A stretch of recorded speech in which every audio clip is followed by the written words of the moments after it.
Okay.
Ready to go.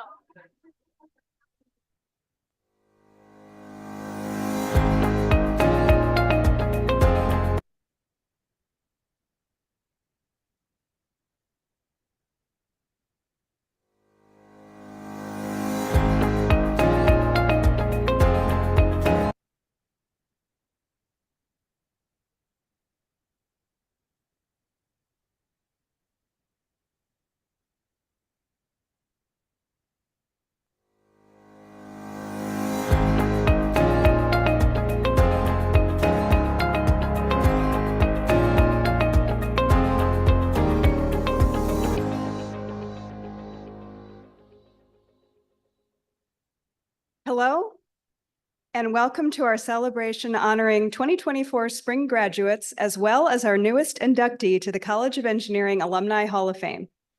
UAA recognizes and values the diversity of our unique location on the ancestral homelands of the Dena'ina, Ahtna, Alutiiq-Sugpiaq, and Eyak Dahayaga peoples. I am Dr. Jenny Brock, the Associate Dean of Academics here at the College of Engineering, and I am honored to serve as your MC this afternoon. First, we'll hear from Chancellor Sean Parnell, followed by the College of Engineering Dean Kenrick Mock. After, your department chairs will read the names of graduates in their departments. Graduates, when your department chair calls your name, please come to the front and stand to the right of the screen. Please refer to the program you were given for a complete list of all graduates. For those watching the live stream, a link to the program is at the top of the event page. After graduates are recognized, Dr. Scott Hamill will announce the Capstone Poster Competition Awards. Then, those of you participating will recite the Oath of the Order of the Engineer and/or the Pledge of the Computing Professional, followed by the student speakers and the alumni speaker. Following the alumni speaker, we will induct our 2024 Hall of Fame recipient. After closing remarks, we'll take our traditional class photo on the stairs. Now, I'd like to welcome Chancellor Sean Parnell.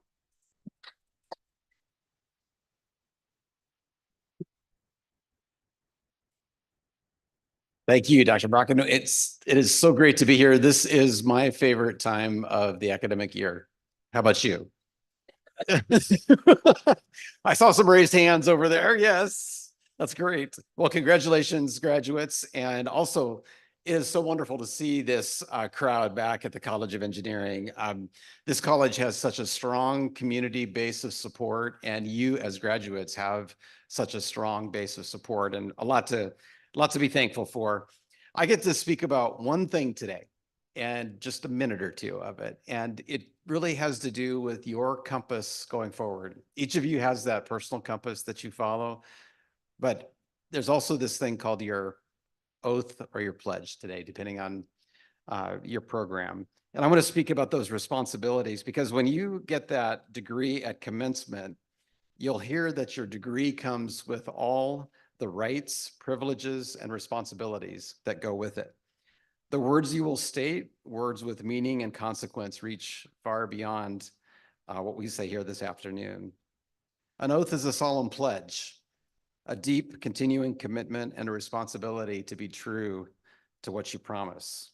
We see oaths in many of our professional fields, and whether you're in the military, a medical professional, an officer of the court, like I am, public official, like I have been, or an engineer, I can tell you that these oaths are a promise, and they will be your compass along with your personal guidelines and standards and ethics that you live by. Suggestions to cut corners or operate in a gray area, these are going to arise in the course of your professional career, and how you address those matters. And in your case, it's going to matter to thousands, perhaps tens of thousands of people with the background that you have. And I encourage you to always trust the standard that you are going to swear an oath to today or affirm your oath to today, the pledge that you're going to make. So let me once again just conclude. I didn't, as an attorney, I used to get paid by the hour to speak. I don't anymore. But this is so important, just that you lock in your minds that you are engineers and computer science professionals, and that your obligation to society is beyond just yourself and ourselves as individuals. And so really proud of you for your achievements and look forward to handing you the degree on Sunday and to celebrating tonight with you. Thank you.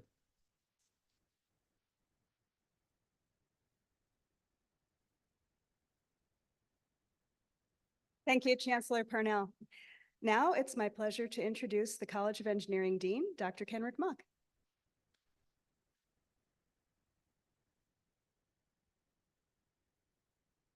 All right, I'm really pleased you're joining us for this celebration of graduates here at the college. And I'd like to start with a few remarks on the theme of humility. And so where this comes from is there's a computer scientist named Edgar Dijkstra, and all the computing people in the room will know the name well because Dijkstra's algorithm is mandatory in the curriculum. For everyone else, it's used for things like building the routing tables on the internet. So we benefit from Dijkstra's algorithm every day. But in 1972, Dijkstra had a Turing lecture titled "The Humble Programmer." And the central premise of his lecture is that programmers should be modest and mindful of their limitations and what their abilities and skills are, especially with respect to these really complex software systems that they're building. And in being mindful of their limitations and being humble, they'll design systems that can overcome these limitations and be more understandable, more scalable, more robust. So even though Dijkstra was talking about computer programmers, this really applies to all of our engineering professions because we're all working on these really wickedly difficult, complex problems. So with that theme, I have a couple little short examples to share. The first one is when I was graduating with my bachelor's degree in 1990 in computer science and engineering. So I was feeling pretty good. I was graduating with highest honors. Like, yeah, I'm rocking it. And maybe a little overconfident because I applied for one job. And so I applied to IBM, and that was it. And the reason I only applied to IBM is because I knew I was going to get this job. The recruiters were calling me and telling me how much they wanted me to work there. You could work in this group. You just had to go through the interview. So I go through the interview. Not surprisingly, I didn't really prepare anything. So you can maybe guess where this is going. And it starts out pretty fine, like, why are you applying for the job? Where do you want to be in 5 years? That kind of stuff. And then they asked me some technical questions, and I wasn't expecting technical questions. And one of them was, he gave me a circuit, an RLC circuit, and I think he asked me to find the impedance or something like that. And so I'm looking at this like, all right, I've done a bunch of these in circuits class, but I didn't remember where to start. Like, so I'm thinking, all right, don't panic. You've done these, and there's still nothing. So that part of my brain was just out to lunch. And so while this is happening, there's a long, awkward silence. While the interviewer is expecting me to be writing stuff, I'm just staring at the circuit. And finally, I say, pass. And the interviewer kind of sits up and says, what? This isn't Family Feud. You can't pass. And I don't know what to say to that. So I'm sorry, I don't remember how to do this. And he actually points at my resume and says, well, it says here that you can do AC and DC circuits. And I do this. And I don't recommend doing this in an interview. That's also not a great move. So needless to say, the interview did not go great, although I did get pretty much the rest of the questions right. And I thought I redeemed myself because I got an EMAG question, but I didn't get the job. So I graduated unemployed. So it was a little lesson, not taking things for granted. Things turned out okay later. And then as one other example where it did work out well, in graduate school, I had a pet project making these internet games. So there were these bots that ran on the Internet Relay Chat, IRC, which is like a primitive version of Discord or Slack. And so I had these game bots. The first one played Jeopardy, and you could go online 24 hours a day and play Jeopardy with random people. And I called it AlexBot after Alex Trebek. And to my surprise, people started playing. So pretty soon there were like, you could go there at 3 a.m. and there'd be like a dozen people playing Jeopardy. And I thought that's cool. But the bot would crash randomly, and I could not figure out why it was crashing. So my solution at the time, which would now be considered kind of a coding horror, was to make another program that saw if the bot crashed, then just restart it. And so, so this is when it's not controlling, an airplane or anything, so I could kind of get away with it, but it's not a good solution. So at least I recognized that. And so I couldn't find what was wrong. And so I invited some other computing people that played this game to help me out and see if we could improve the code. So that was a little scary to open up my really messy and poorly written code to these other people. I was expecting things like, you're getting a PhD in computer science and you wrote that? But I didn't get any of that. I got a little bit of ribbing, but not too much. And collectively, we improved the code. It still crashed once in a while, but I think that was beyond our control. I'm pretty sure that was in some other third-party library. So we ended up making a whole bunch of other games. It was a lot of fun. People like at the peak where I had hundreds of people playing anytime. I was getting invitations to weddings where people had met over the game. So that was kind of fun.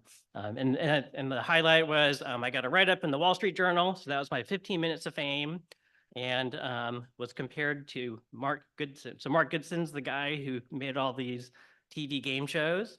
And so I was like the Mark Goodson of the internet games. And one of the games that he made is Family Feud. So that was a nice turnaround. So my message to you is stay humble and you'll do well. Okay, so coming back to task, why we're here. 7 years ago, we set a goal of graduating 150 engineers per year. And last fall, we graduated 44 College of Engineering students.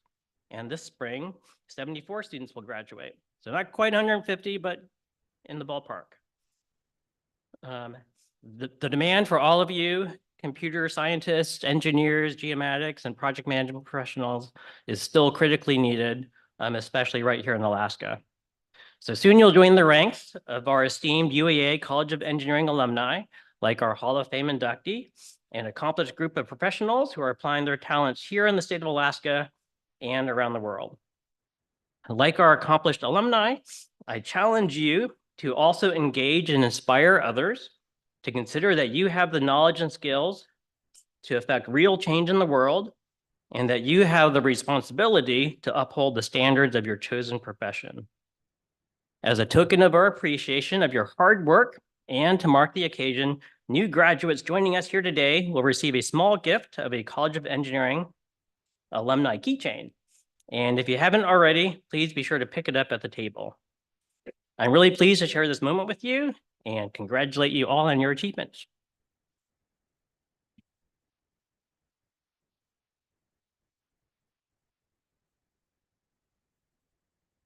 Thank you, Dean Mock. I'm pleased to call on our department chairs to read the names of our graduating students. Not all of our graduates are able to be here with us today, but in order to honor all of our graduates' hard work, we will be reading all of their names. The chairs will note students who are graduating with departmental honors. Graduates, again, when your name is called, please come and stand just to the right of the screen and remain standing, because after the names are called, each department chair is going to take a picture with their grads. Dr. Hamill, will you please begin with civil engineering?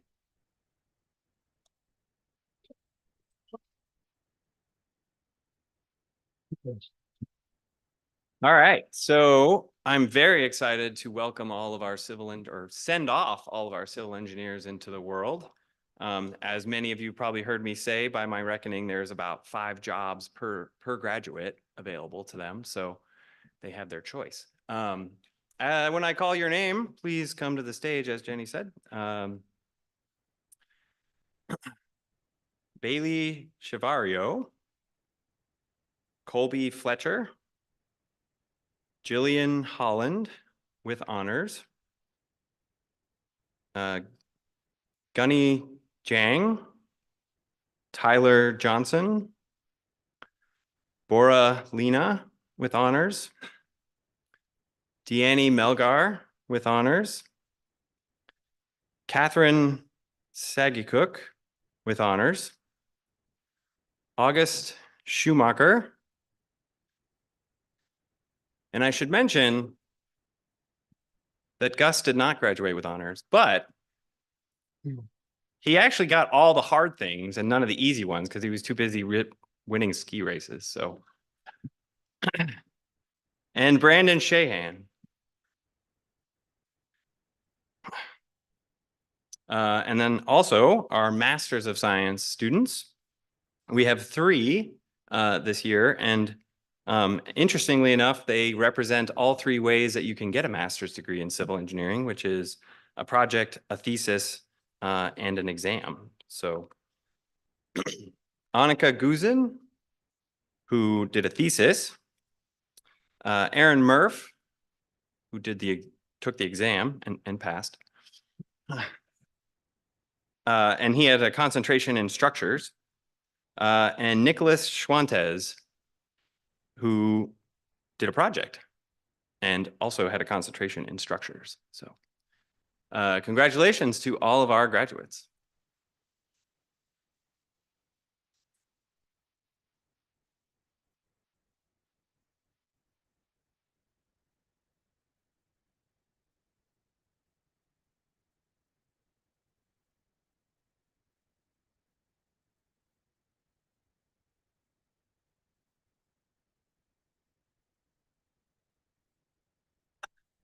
Next, I would like to introduce Dr. Frank Whitmer from the Department of Computer Science.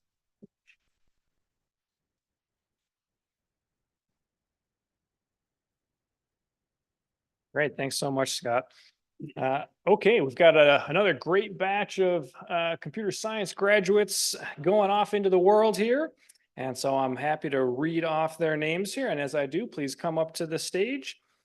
We've got Jalea Alexander, Garrett Archer, Ashton Curry with honors, Cameron Dolan, Joshua Getpanden, Robert Hollywood, Kai Iverson, Hiromi Kageyama with honors, Rain Murphy with honors, Quentin Odenthal, Emil Pineda, Jaron Ramirez with honors, Maya Schroeder, and Anthony Van Weel. And so these are all for the Bachelor of Science in Computer Science. And so next up here, we've got a couple of Bachelor of Science in Computer Systems Engineering. We've got Mika Brassfield with honors and Maya Schroeder with honors. And then last up here, we've got our Master of Science in Interdisciplinary Studies with a concentration in computer vision. And that's Pat Pragman. Can squeeze onto the stage there. All right, fantastic. Let's hear it for our computer science grads.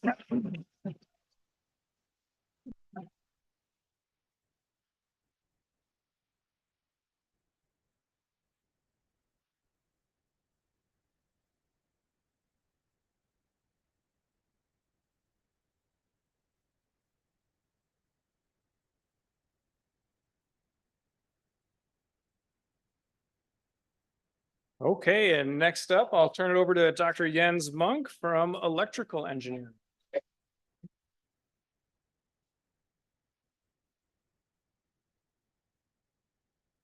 Thank you, Frank, and shout out to our sound guy, Jay Hall. They never get credit. Hey. This is a great turnout. We haven't had this many people for a while, so this is good to see. I'm kind of curious from our graduating seniors. I'm wondering how many of you have had a dream where it's the last week of class and you have totally forgotten about a class that you enrolled in and you are in danger of ruining your 4.0. Have you guys had that dream? Anybody?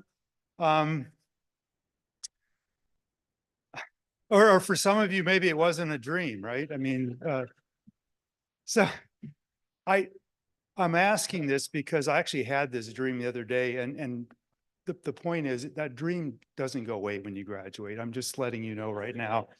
You will have it for the rest of your life. I haven't had a class in 30 years, so.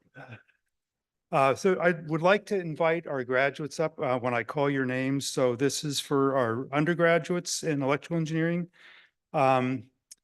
Philip Gus Lewis. Joshua Nagy. Ashlyn Natelick. Bridget O'Neill. Mitchell Roberts, thank you for spelling that phonetically for me, Mitchell. Siddharth Senaviruthna. Did I do okay? Ludik Wojkowski. Oh, Mitchell graduates with honors. Ludik with honors. Stephen Yee also with honors. And we have one master's student in geospatial data science, Olivia Grill. So a warm, rousing round of applause for our graduates.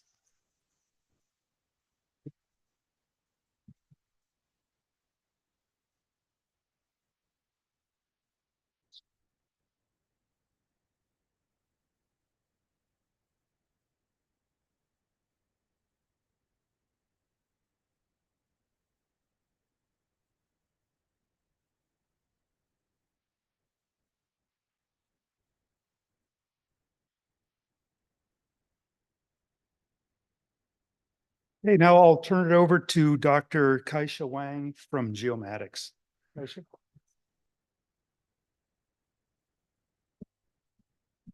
All right.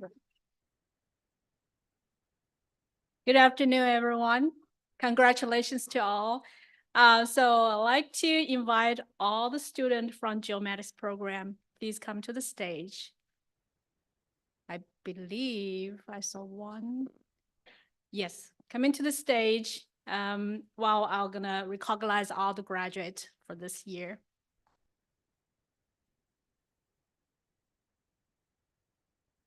All right, so I'm very excited to have this moment celebrating with our graduates this year.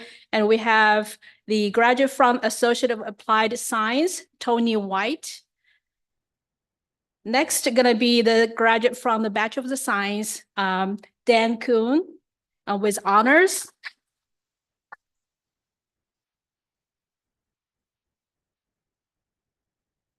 Amanda Robbins. Michael Smith with honors. Cody Whipple. I think congratulations to all of them, and thank you for being here.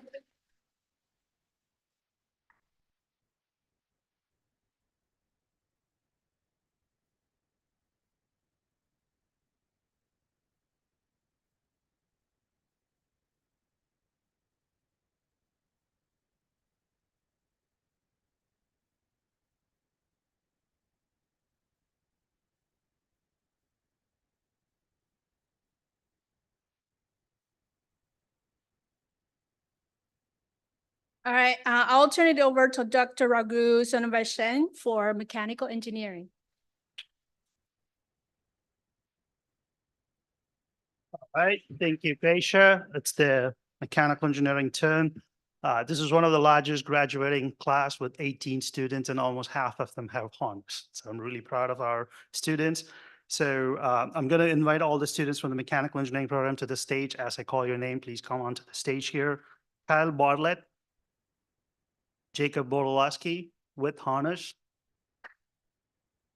Chris Carter, William Cashmore, Jason Copper with honors, Paxton Crum with honors, Gavin Collins, Aaron Idora, Stephen Fonseca, Devin Higgins with honors, Stephen Hobbs, Casey Johnson, Titus Kangogo, Jacob Keat with honors, Carson Klein, you'll get your chance to apply. Morgan Moses with honors.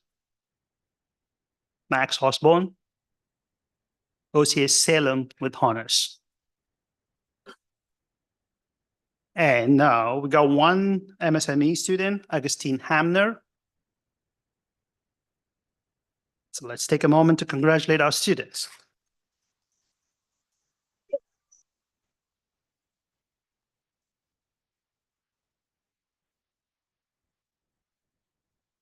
And for the picture time, I would like to invite all the ME faculties up on the stage. I saw Matt, Getu, Jenny. If I miss anybody else, please come on stage.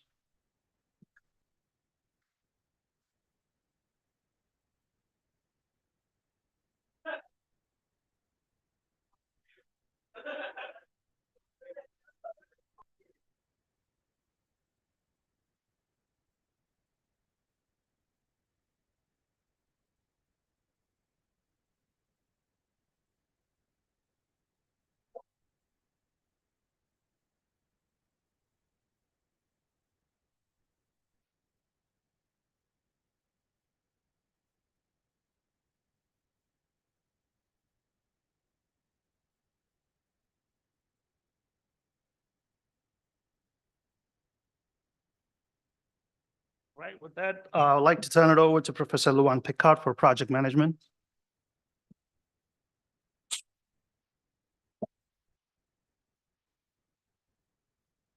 Well, congratulations to all the graduates from all of the different disciplines. And I'm very proud to be here today representing our project management graduates. We have 11 between our graduate certificate in project management and a Master of Science in Project Management. And many of you probably that are graduating with your undergraduate degrees in engineering disciplines may actually end up coming back and being project managers because a lot of you end up doing that instead of just going down the technical route. So we'll look forward to seeing you back here in a couple of years if I haven't seen you already in some of my classes. But I want to start out just by saying I just flew in late last night from Rio de Janeiro. I was there for a conference, but what was really interesting about my trip there was the hotel that I was staying at was in Copacabana Beach, and right across the street from where I was staying, Madonna was going to have a concert on the beach with 2 million of her closest friends, and it's actually happening tomorrow. But while I was there, I spent the entire week watching the venue being built on the beach. And it took all of us here to do that. Every discipline that's represented in this room, from geomatics being able to map out the space, and civil engineering for being able to build the structures, and computer science for making it possible to have all the special effects and graphics, and electrical engineering for producing sound, and mechanical engineering for being able to create all the amazing structures that we saw that were there. So, and project managers to bring it all together and make it happen. So that's the kind of stuff that we can do. And it's pretty cool to see something like that happening in action with all of our disciplines making it possible.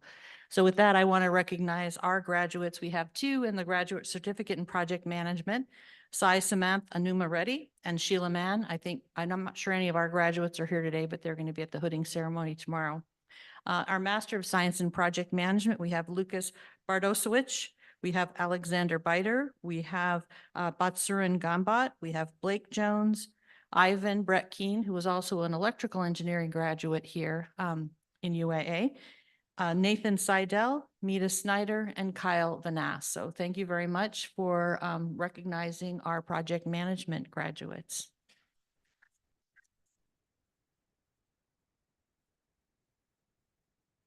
So with that, I will turn it back over to Dr. Brock. Thank you, chairs, and congratulations, graduates. I commend you for your accomplishments. I would now like to invite Dr. Hamill back to the podium to announce the winners of the capstone poster competition.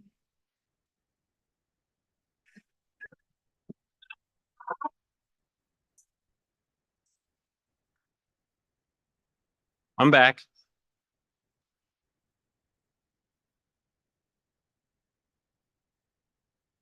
All right, so we have a little competition here at the end of the year. We call it the engineering design competition because that's what it is, right? It's not supposed to be just about the poster, although that is what in fact is judged, but it's really about what In particular, for the most part, this is for the capstone students who spent an entire semester, or in some cases, an entire year, designing and building something, right? This is probably one of the most memorable classes that we have here at UAA. And so we have 2 awards for this. There is a judged award where we have a judge from each department. And then we have a People's Choice Award, which is, as it sounds, basically just a popularity contest amongst the students in an effort to get them to show up and vote for their friends.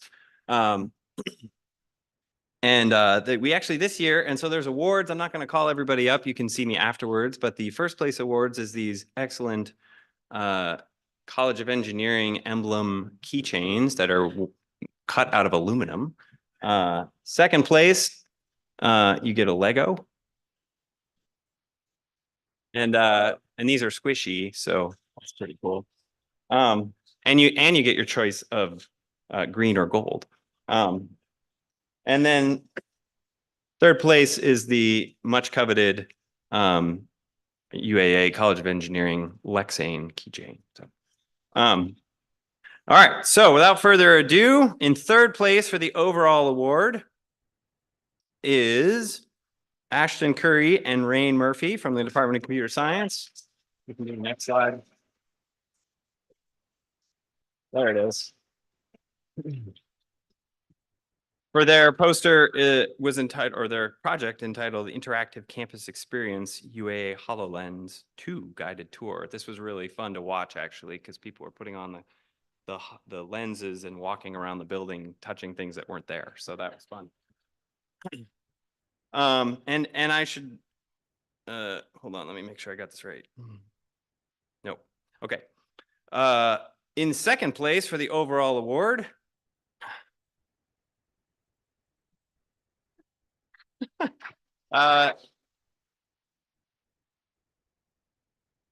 the Rabbit Valley Trailhead Improvements by Jillian Holland, Warren Garner, Bailey Chivario, and Charlene Puget. I don't actually know how to pronounce Charlene's last name.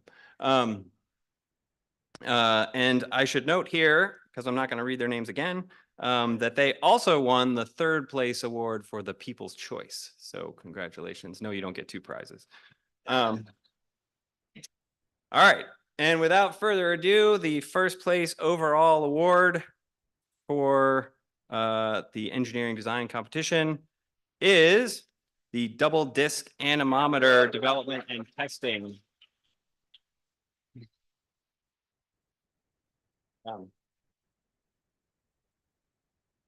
William Cashmore, Jacob Bodolowski, Garrett Hassel, Max Osborne, and Aaron Edora from mechanical engineering. So congratulations to you guys. And then lastly, and I should also note that they came in second, actually, for the People's Choice Award. So we had 2 double dips, and you still don't get 2 awards. All right. And then lastly, since I've already listed third and second place for the People's Choice Awards, we had a different poster that was the first place for the People's Choice Awards. And that was the Snow River Bridge Raise from Civil Engineering. Nope, that's not it. Keep going. One more. There it is.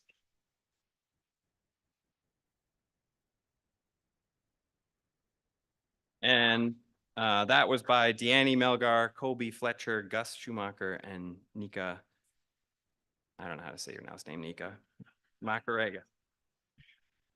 All right. And now I'm going to turn it back over. Yeah, don't forget to come see me for your prizes. I'm going to turn it back over to Dr. Brock. Thank you.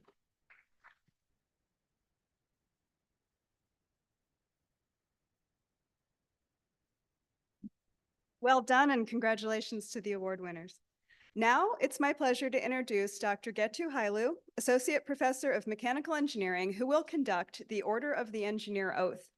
Dr. Hailu took the oath of the Order of the Engineer in Montreal, Canada, which has the historical significance of being the location of the second ceremony ever held on April 25th, 1925. Dr. Hailu was not there at that time. After Dr. Hailu tells us a little more about its significance, those of you taking the oath will come to the front, to the right of the stage when called.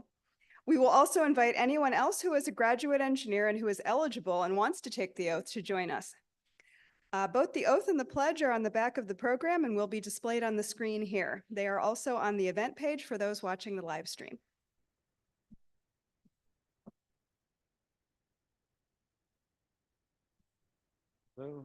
Thank you, Dr. Brock.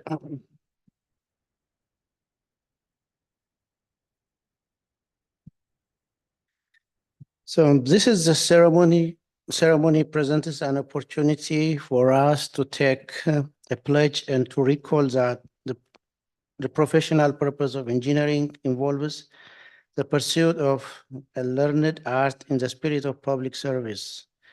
By following the acceptance of the obligation, the individual engineer reinforces similar efforts of his or her peers, realizing that in unity there is a strength. The obligation is the formal statement of an engineer's responsibilities to the public and to the profession. It's a creed similar to the oath attributed to Hippocrates as commonly taken by medical graduates and which sets forth an ethical code.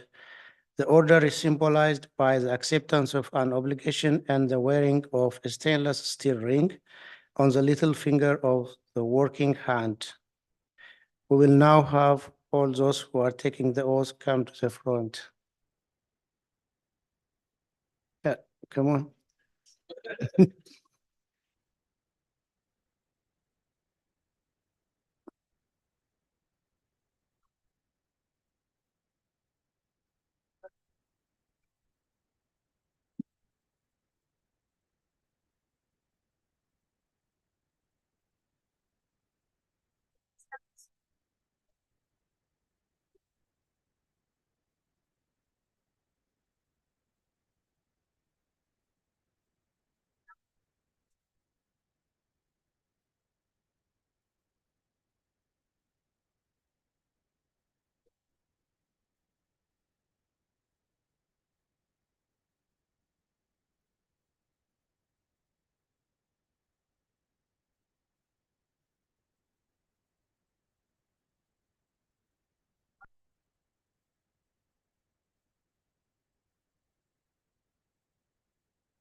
Mike, yeah.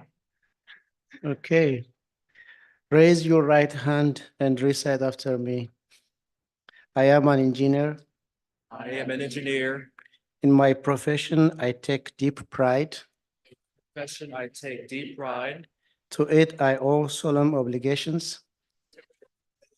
Obligations. As an engineer, As an engineer, I pledge to practice integrity and fair dealing, to practice integrity and fair dealing, tolerance and respect, tolerance and respect, and to uphold devotion to the standards and to uphold devotion to the standards, and the dignity of my profession, the dignity of my profession, conscious always conscious always that my skill carries with it that my skill carries with it the obligation to serve humanity the obligation to serve humanity by making the best use of the earth's precious wealth. by making the best use of the earth's precious resources. As an engineer, As an engineer, I shall participate in none but honest enterprises I shall participate in none but honest enterprises. when needed. When needed, My skill and knowledge shall be given without reservation for the public good. my skill and knowledge shall be given without reservation for the public good.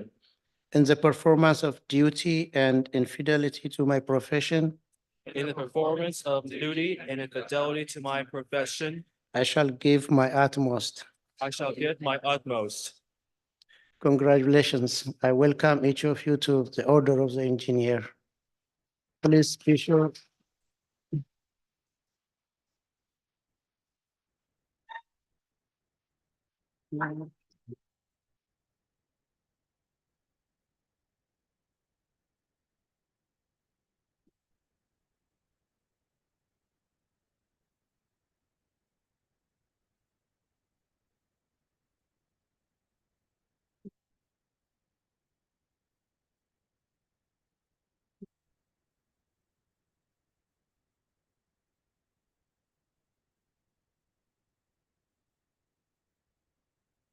Now, it is my pleasure to introduce Dr. Sebastian Newmayer, Associate Professor of Computer Science and Engineering, who will conduct the Pledge of the Computing Professional.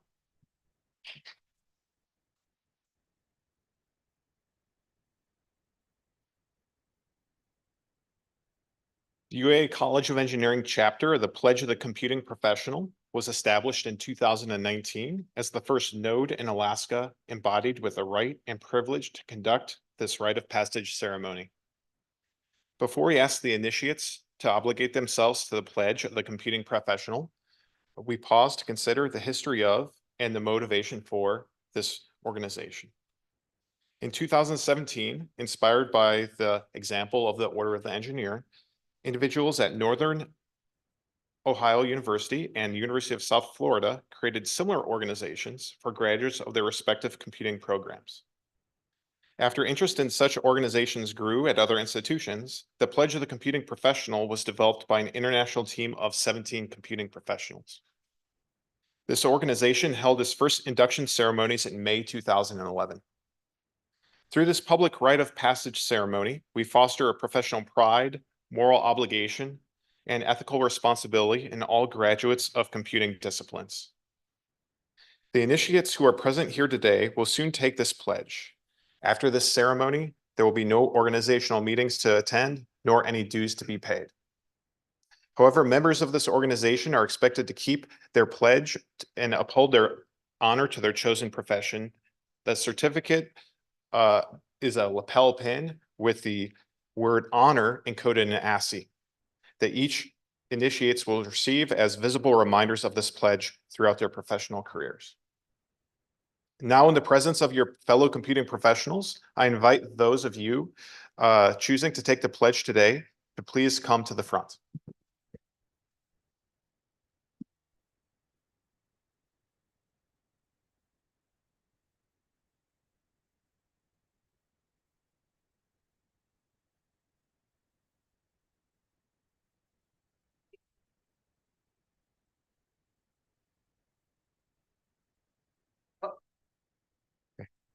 Raise your right hand and recite after me.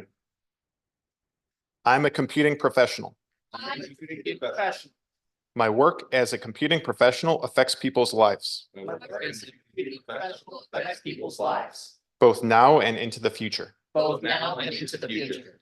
As a result, I bear a moral and ethical responsibility to society. As a result, I bear a moral and ethical responsibility to society.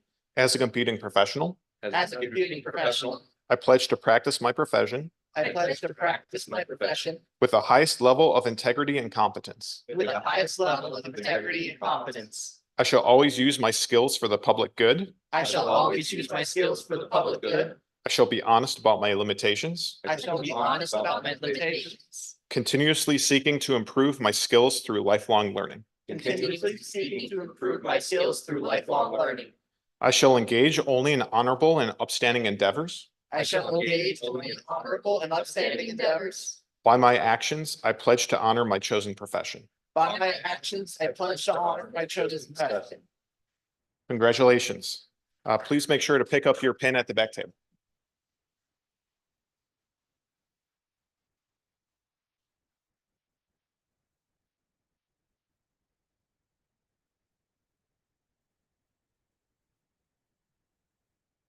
Next, we will hear from our undergraduate and graduate speakers, Jillian Holland, followed by Patrick Pregman.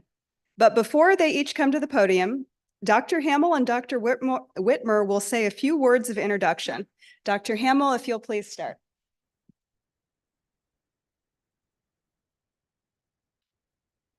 All right, I am very excited and honored to introduce our speaker today, Jillian Holland. Jillian is an undergraduate, or obviously no longer an undergraduate student. Jillian joined us in 2021, so she actually hasn't been here that long. She graduated from Matsu College, Matsu Middle College. Jillian's been an officer for ASCE and SWE, and also has had a absurd list of internships through a whole big long list of engineering companies in Anchorage. the thing that I wanted to talk about today, with one of my experiences with Jillian, she doesn't know I'm going to talk about this. Jillian was the president of ASCE, the American Society of Civil Engineering Student Chapter, not this year, but the previous year. And as many of you are probably aware, the ASCE chapter has been pretty competitive in sending a steel bridge to a regional chapter or a regional competition, which that year, which was a year ago, was held in Montana. And it's usually held in mid-April. And so everything was going according to plan. One of the things that Jillian had to do was like a lot of work trying to get the team travel arrangements and everything all figured out to get them there. And so she spent a lot of time in my office trying to figure all that out. And then you may remember right around that time, there was this pesky volcano that happened in Russia. And it just so happened that eruption occurred the day that student chapter was supposed to leave Alaska, and all flights were grounded. And so there was a massive, and one of the things about the steel bridge competition, well, one of the things is that it's actually associated with a greater ASCE conference. And you get to meet all the other students that are doing ASCE things at all the other institutions in the Pacific Northwest. And I personally was very excited. Jillian was actually not part of the steel bridge team because her discipline is different. And so I personally was very excited that she would get to meet a whole bunch of other people like her, basically civil engineering rock stars, throughout the region, and get to know them and the other presidents from all the other chapters. And so anyway, there was a volcano, and it turned out that all flights were grounded. And so there was a scramble to get everybody on planes to go somewhere other than Anchorage. Because if the steel bridge team misses the competition, then they can't go to nationals. And which turned out that they did go to nationals because they made it there. But the reason that they made it there was because of the dedication and tirelessness of Jillian, who gave up her seat and did not get to go to this conference, which is a testament to her dedication to the organization.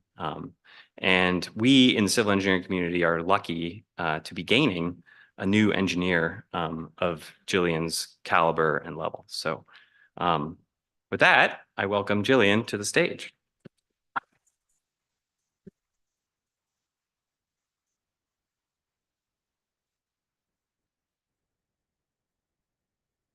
All right. Well, thank you, Dr. Hamill, for the warm welcoming.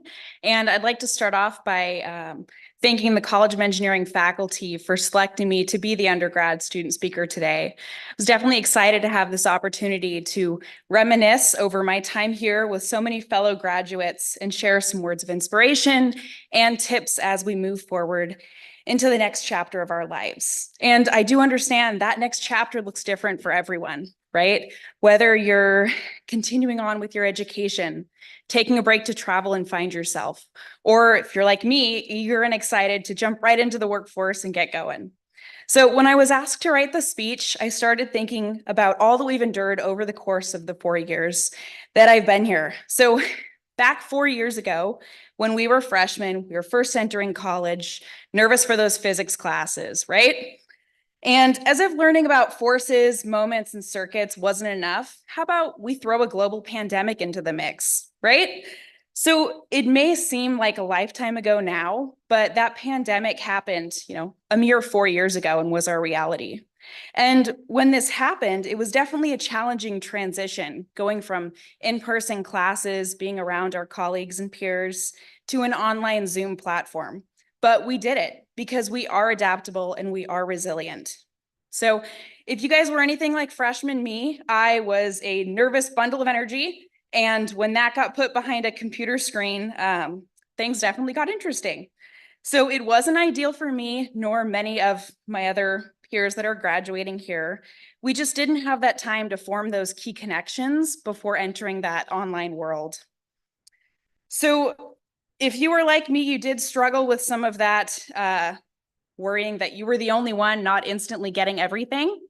And If we flash forward here to when classes started to be in person, we were really able to start making connections at that point. And those connections are so valuable within all of our fields of engineering and computer science. We were able to talk to one another, ask for help and reach out, bond over our shared struggles and shared successes.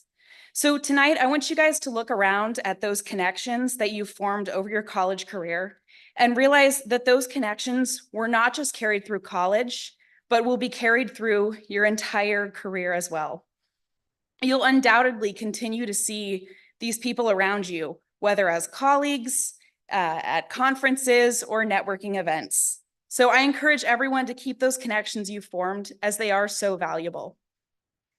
And a tip that I want to encourage everyone to consider was actually something that was told to me at a Women in Engineering night here in this room at the college. And the advice is to work on strengthening your soft skills. You've earned the degree, you have the technical knowledge and ability to succeed, and all of your future employers already know that, right? What will make you excel and stand out is to work on those soft skills just as much as you cultivate your technical advancement.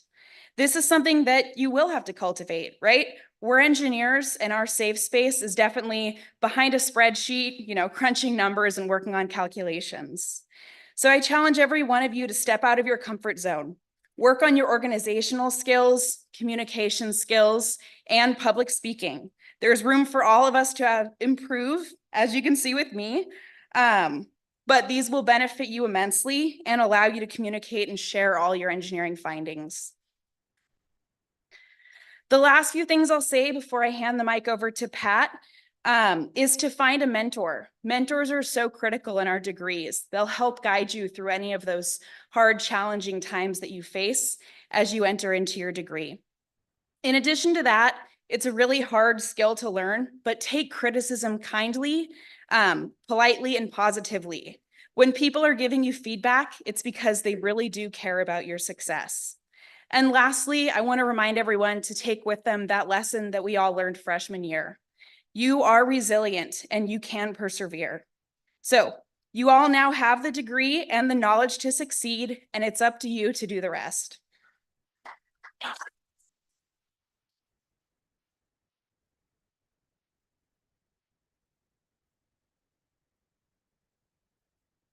Thanks so much, Jillian. That's excellent advice there. All right, so next up, I'm happy to introduce our graduate speaker here, Pat Pragman.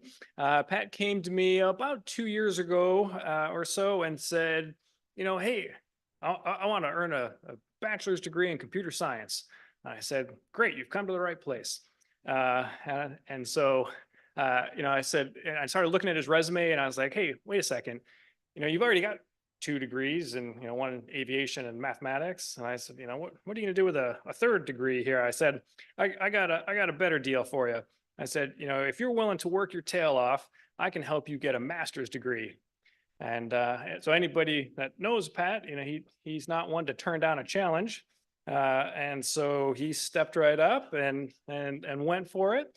And then, the work did get tough, and a few months ago, at a low point, he said, I don't know, I'm ready to walk away from this. And so that's when I broke his leg.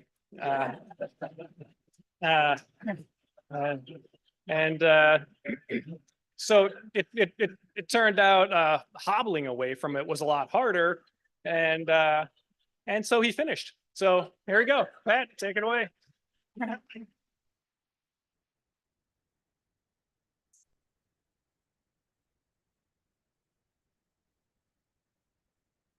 All right. There's a hell of a lot more people here than I expected. Thank you. All right. So, hi, everybody.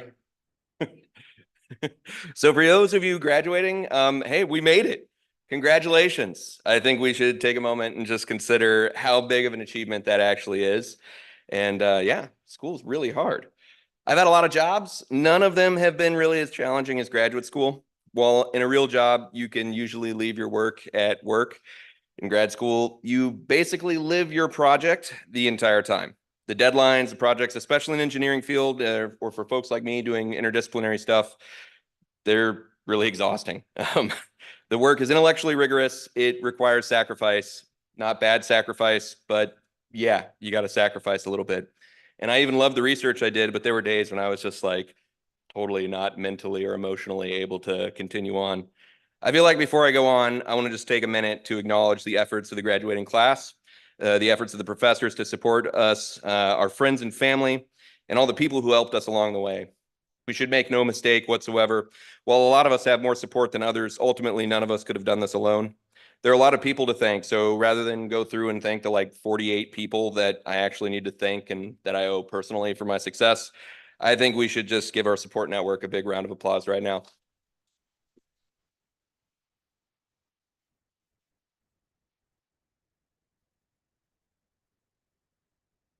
So when I started on this speech, I was kind of torn. I actually really didn't want to do it at all, just because I'm really tired.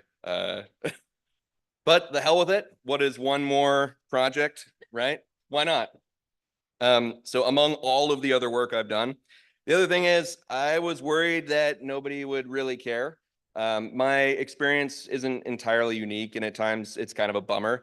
So why should you care about what I have to say over someone else? Why should you watch a bearded middle-aged dude rant at the end of the semester? Because that's what this clearly is, right? It's my rant.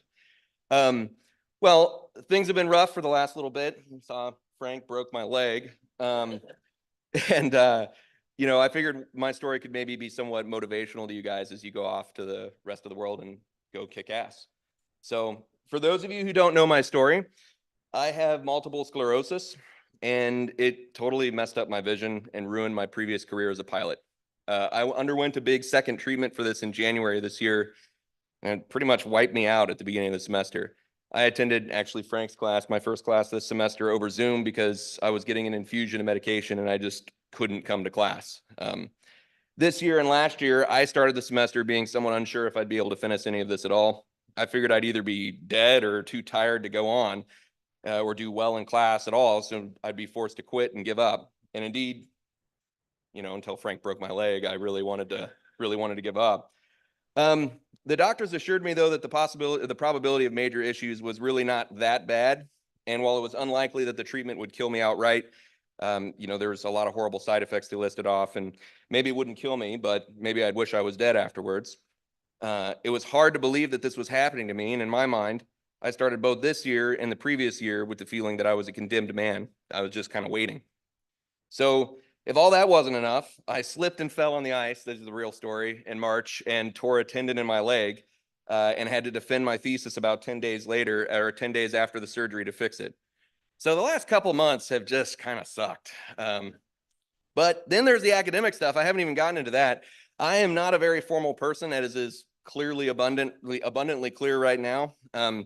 So I didn't really expect in a computer vision graduate program I'd have to learn to write formally. And since graduate students are being enculturated into academia when we get a master's, that process has been a little bit more challenging to me than I would have liked to care to admit. I'm rough around the edges, and I know that. I've taken great pride in that in my life. I've worked in and out of Bush, Alaska for much of my life. And yeah, I've been covered in grease and moose blood on the same day. So agonizing over the placement of paragraphs or the appropriate verb tense was unbelievably challenging for me. Not that it wasn't important, but forcing myself to see the value in it was really hard. And there was value in it. The work I've done is meaningful. Still, the thesis was really way harder than I really anticipated. So for graduates or people going into grad school, I tell you this, if there's anyone here who hasn't graduated yet, or like I said, it's going on, if I can do it, you can probably do it too. So people ask me why I went back to school. I said to reinvent myself or to get a job. That's kind of a lie. I went back to school to give me something to do while I underwent treatment. I went back to school to grieve and to grow and to find a new purpose when my vocation was stolen. I'm not legally blind, but my vision is damaged enough such that I can no longer drive. And simple things like reading the whiteboard or low contrast text can be a real struggle. I find myself squinting like all the damn time now. The entire time I've been in school, it's slightly improved, but it certainly hasn't happened as fast as I would have liked. Along the way, school didn't just give me something to do. I was able to reevaluate what's important in my life. I reevaluated what I wanted to do with my time. For this, I need to thank the university, despite the recent contract negotiation stuff. We're all good now, though. I am a changed man. And today, here in front of all of you people, I will begrudgingly acknowledge that while I am not as capable as I once was, I am still able to make a difference. I stand defiantly and declare, I got this. Never give up. I hereby cast off the baggage of my old life and move forward to solve problems in an uncertain future. Because really, that's what I found I loved here. I like solving problems, figuring out how to do something, and then just doing it. This place taught me that the real big problems out in the world aren't insurmountable. I can solve them. We can solve them, guys. Like, don't forget that. We can do something. Indeed, they can provide you a little bit of meaning unto themselves. So graduates, we did not just learn how to do math or write code or design stuff. We learned how to overcome obstacles and tackle complex challenges. There are certainly plenty of those. You turn on the news right now, look at your phone, just look around town. Our world right now is practically overrun with problems, and many of them definitely feel overwhelming. I know they feel overwhelming to me. Well, pick one that you care about, even a small one, and then solve it. Apply these skills that you've been learning. There's so many new tools that are being created every day. Apply them. I can't even keep up with all the tools. So jump into the deep end and let's use these tools for good. I say, ask yourselves, what kind of world do you want to live in? Then let's make that world a reality. We have that power, us, here in this room. We are, frankly, a collection of capable and creative badasses. The skills we have learned in the last few years will allow us to succeed at anything we set our minds to. We simply have to set our minds. So before I go, let's not just reflect on the hard work of the struggles we've overcome to reach this moment. Why don't we also look forward to the incredible potential each of us has now in our hands?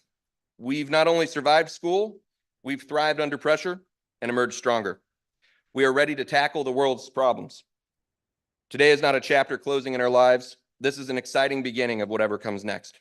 Embrace this uncertainty. Lean into these difficulties and use your skills to forge a path where none seems to exist. Congratulations, graduates. We made it.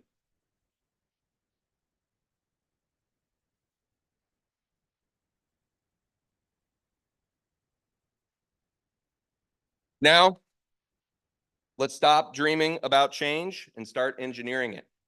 But first, can we go get a beer or something?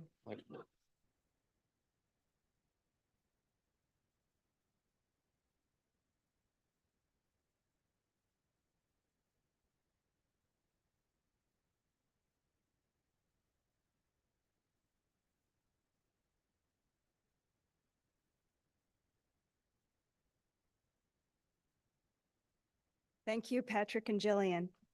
Now I'm honored to introduce Jason Burnell, a Bachelor of Science Computer Science alum who graduated in 2009. But first, we'd like to share a video of Jason circa 2009 from our Amazing Stories archives.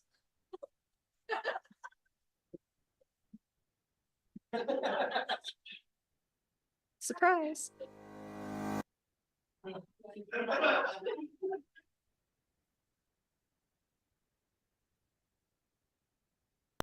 Once upon a time, there was a kid, Jason, who went to UAA. No idea what I want to do. Until he met Dr. Mock, who got him into computer science, set him up with an internship, and connected him to a software engineering club, where he networked and met his current business partner.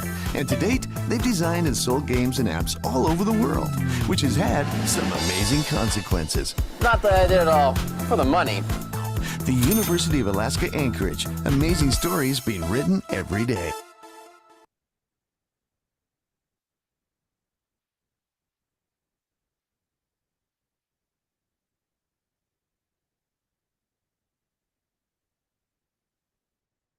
Cool. I did not know that was going to happen. That was a long time ago. Yeah, let's see. Congratulations to our new alumni, including our amazing student speakers, Patrick Pragman and Jillian Holland. Thank you for sharing that amazing story. As Dr. Brock said, my name is Jason Burnell. I started at UAA back in 2005, and I actually wasn't sure if I wanted to be a computer programmer back then. But I took an introductory course in computer programming with Dr. Mock. I think it was image processing in Python, and it was a lot of fun. I really enjoyed it. So I decided to pursue computer science. 2 years later, 2007, Apple announced the iPhone, and I really wanted one because it's a new tech product. And at the time, Nokia and BlackBerry dominated the market, and so the iPhone was a pretty big step up in that regard. However, at the launch, the iPhone was exclusive to AT&T, and AT&T was not in Alaska at the time. Fortunately, there was a workaround. Some programmers had figured out a way to carrier unlock the device so you could run it on other networks. And so I bought an iPhone and did the unlock, followed those instructions, and was able to get it to run on Singular, which was the compatible network at the time that was up here.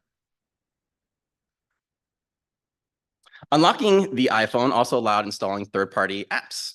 And keep in mind, at this point, nobody had ever heard the term App Store before. Back then, Apple was saying that web apps should be enough for everybody. So I decided it'd be fun to build a free, simple block breaking game, and it did pretty well. It was installed by over 1 million people. Not too long after that, Apple announced the App Store. And I had an advantage because I already understood a lot of mobile and iPhone development, how the frameworks worked.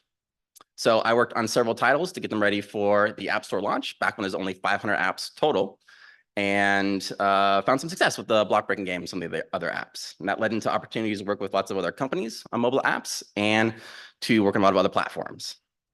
I feel very fortunate for my career for a lot of reasons. I'm able to enjoy a lot of work and schedule flexibility. My amazing wife, Mary, gave birth to our twins 3 years ago, and having that flexibility has been invaluable, to say the least. Also, really enjoyed being able to work on so many different interesting platforms and technologies. I'm a technology nerd at heart, so being able to work on not just iOS and Android, but also AR and VR headsets and Mac and PC gaming and all of that has been a lot of fun. So I thought I would share some things that I think helped me along the way. First, communication. It's tempting to think your engineering ability alone will determine your success, but communication is equally important. In the early days of iPhone development, there was a lot of uncertainty around Apple approval times and what they would allow through their submission process and all those sort of aspects. And so regular communication with the clients helped a lot. Also, it was very important to set very reasonable deadlines and timelines. Some clients would sometimes ask if I could build Call of Duty or Halo, make it work on a mobile phone and have it done in 2 or 3 months, to which I would say no, but there's some templates we can start from and some stuff that we can add iteratively over time. I also think communication is one thing that my degree was perhaps most useful for. This both on the lower level type stuff when clients wanted to know how something was going to be implemented. In the classes from Dr. Mock on data and algorithms and the other amazing professors who were here at the time were very useful. But also the degree is incredibly useful just for communication between your colleagues and peers. Second, keep an eye out for new technologies. I was lucky with the timing of when the iPhone came out, but there's always new things coming out. After iPhone was Android and smartwatches and AR and VR headsets, etc. Also, I know artificial intelligence has become a big buzzword lately, but I do think it's going to have a significant effect on everybody's profession during their careers. So it's always good to be evaluating those new technologies, especially in the context of communication. How it can facilitate communicating ideas and concepts with your peers. Third, stay active in the community.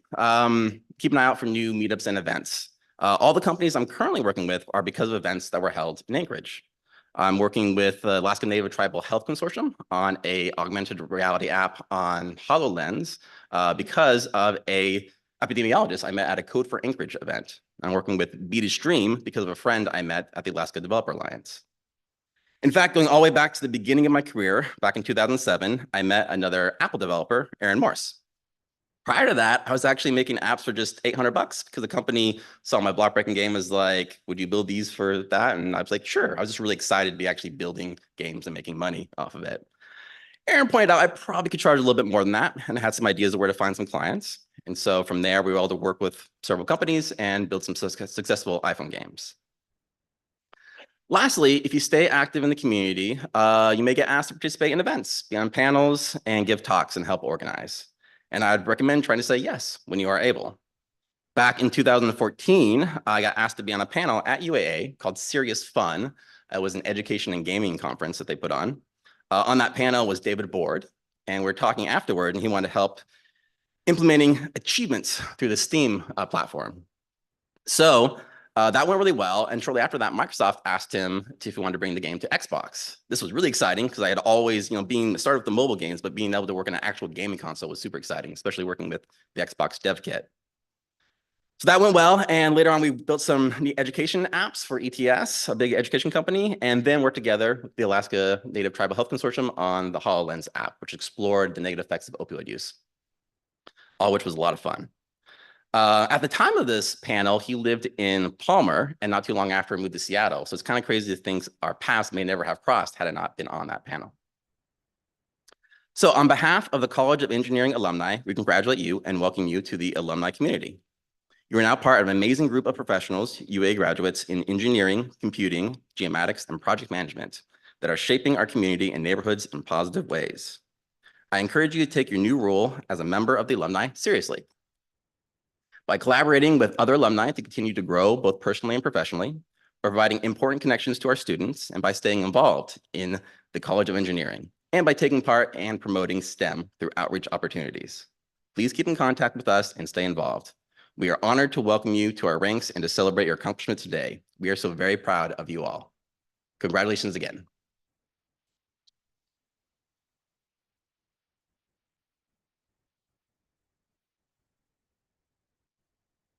Thank you, Jason. Now we are thrilled to induct the newest member of the College of Engineering Alumni Hall of Fame. Dean Mock, please come to the podium.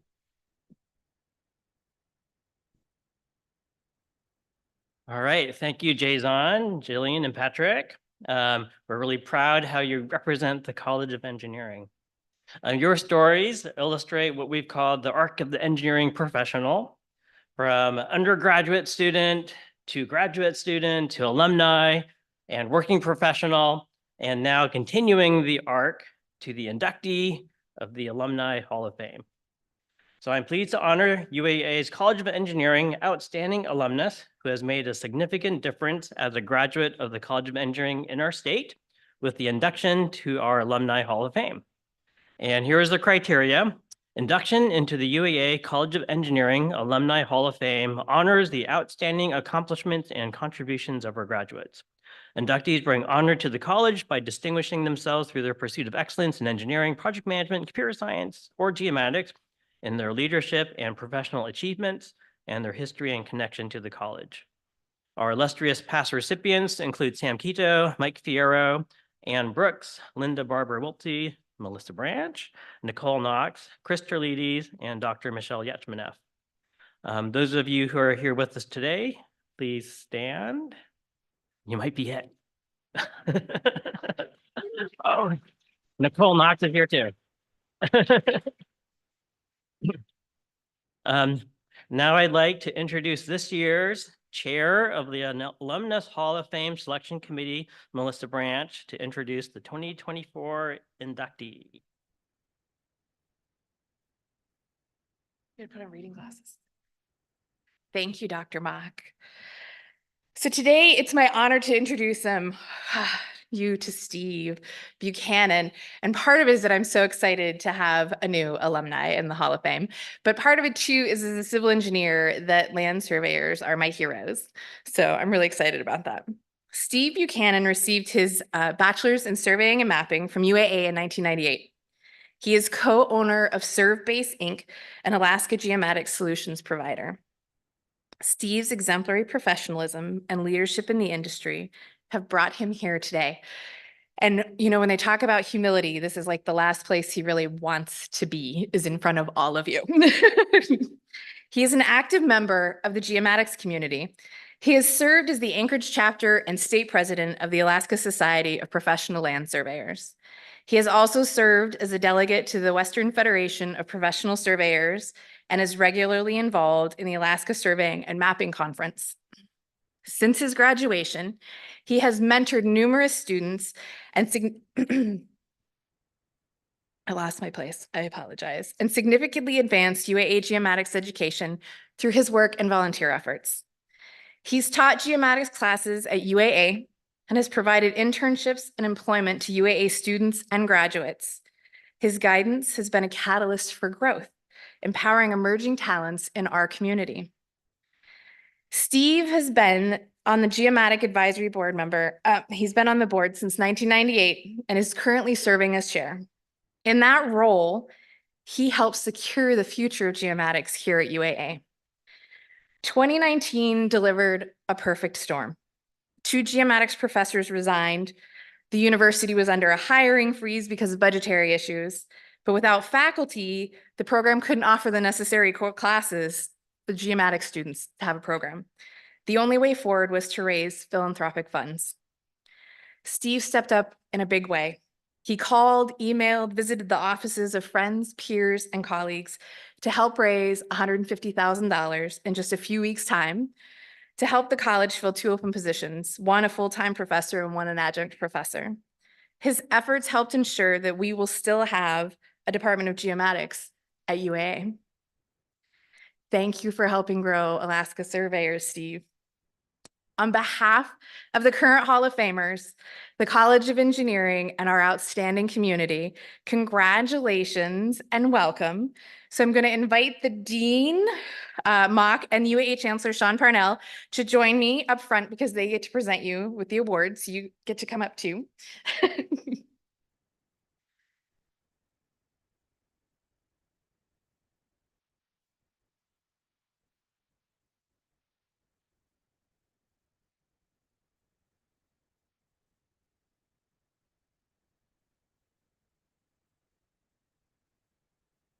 All right, so before you sit down, before anybody goes, the dean gets to unveil your plaque, which will remain here, and you get to see his shining face in the hallway every time you walk by upstairs. It's awesome.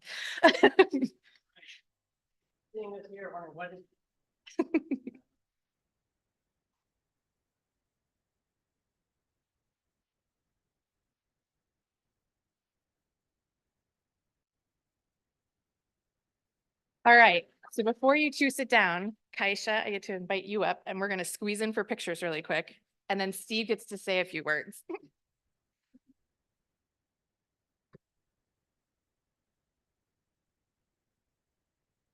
Okay.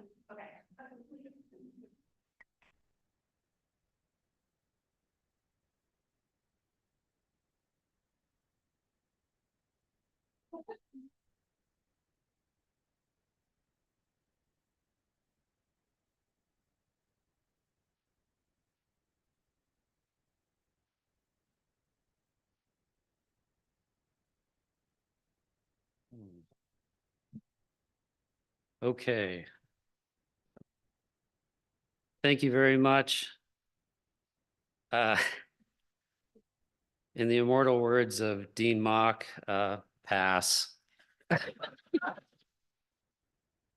No, I'll give it a shot here. I'm definitely nervous. I've been thinking about this all week.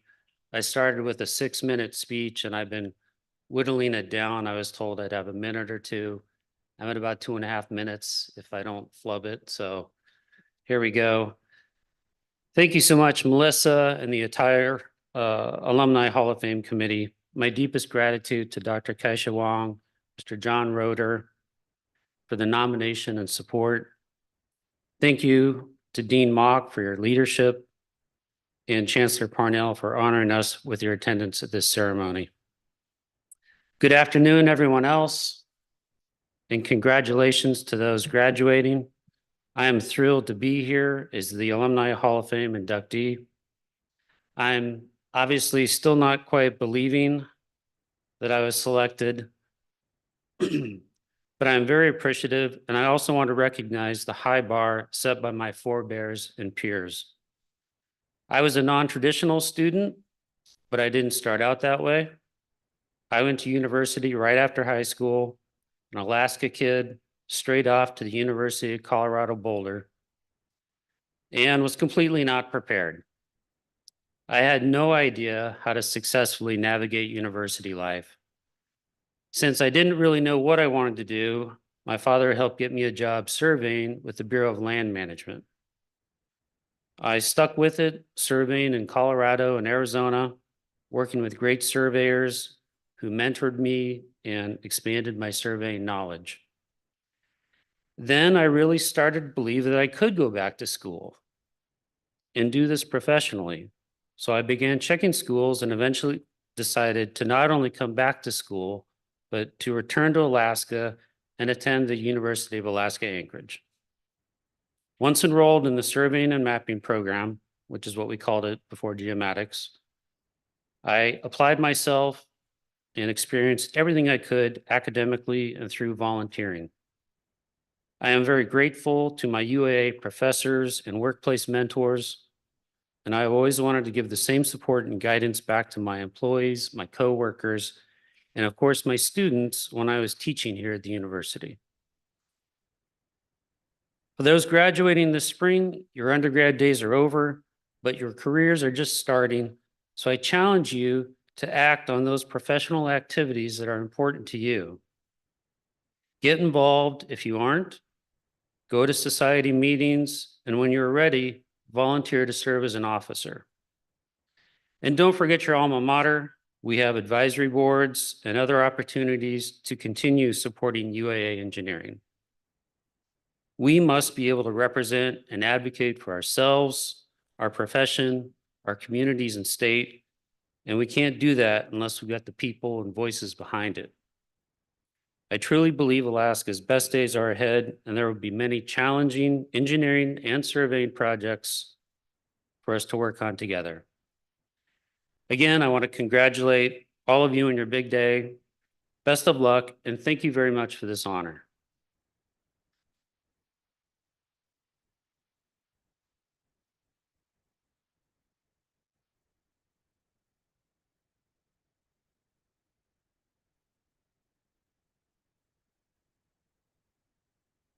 Congratulations, Steve. We're thrilled to welcome you to the College Hall of Fame. On behalf of the faculty and staff of the College of Engineering, thank you all for joining us in this special celebration today. At this time, graduates, please gather on the stairs for the class photo. And we'd also like to ask everyone to please stay for cupcakes. Got cupcakes and refreshments. Congratulations.